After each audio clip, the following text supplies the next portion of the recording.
네, 안녕하세요. 현상TV입니다. 자, 우리가 통상 개발 부담금을 이제 사업을 진행하고 나면은 인허가가 이제 완료가 되면 개발 부담금이 부과되는 경우가 많이 있습니다. 자, 이때 개발 부담금에 대해서 우리가 이제 시청이나 해당 관청으로부터 여러 가지 공문을 이제 받게 되는데요. 그 중에 제일 먼저 받는 것이 개발 비용 산출 내역서를 제출하라는 것을 받게 됩니다.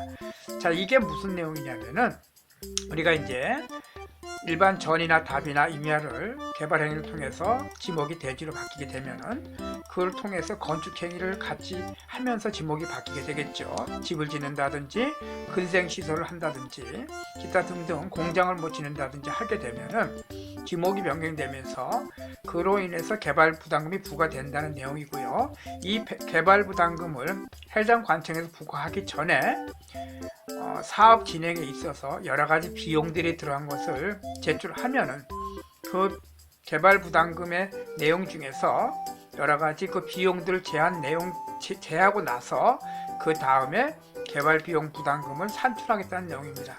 따라서 이것을 받게 되면은 도당 두 달, 한 60일 정도 되겠죠. 두 달 정도 이내에 개발 비용 산출 내역서를 제출해서 내가 그 비용 부담금에서 제할 수 있는 것들을 최대한으로 제하는 것이 가장 유리합니다.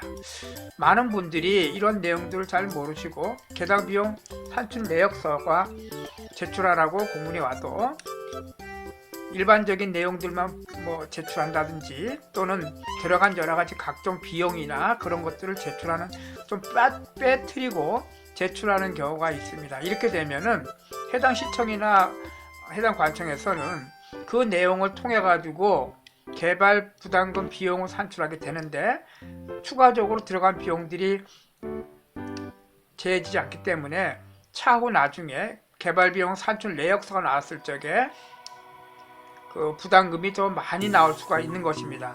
물론 차후에 이런 부담금에 대해서 이의 제기를 한다든지 또는 더 나가서 나중에 처분 이후에 행정심판 청구를 통해 가지고 개발 비용 산출 내역서 취소 처분 행정심판을 통해 가지고 금액이 감액되거나 할 수도 있겠지만은 사전에 그 이전에 산출 내역서를 꼼꼼히 점검해서 그 내용들을 시청에 제출함으로써 내가 부담금이 더 감액돼서 나올 수 있도록, 물론 이건 감액이라기보다 정상적인 거죠. 그러나 많은 분들이 이 내역서를 정확하게 제출하지 않거나 또는 일부 많이 빼뜨리고 제출하다 보니까 해당 시청에서는 이것을 가지고 그 판단해서 비용을 산출할 내용을 판단해 가지고 개발 부담금을 갖다가 제시해서 나오게 되는데 그 내용들을 확보하지 못하는 경우가 있습니다.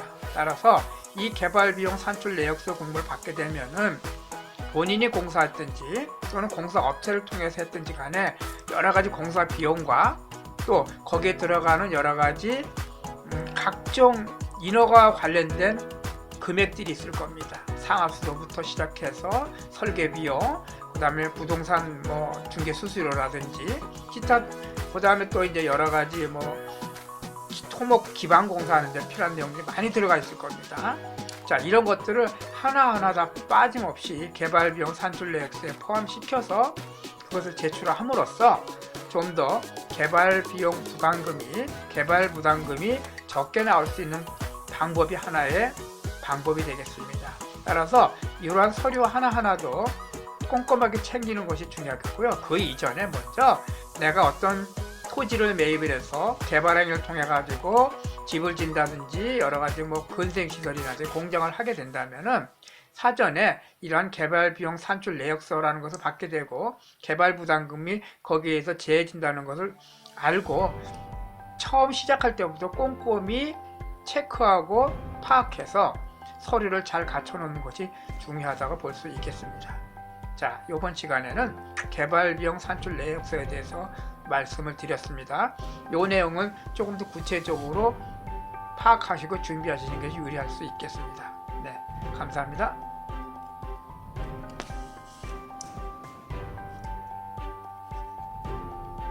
네, 감사합니다.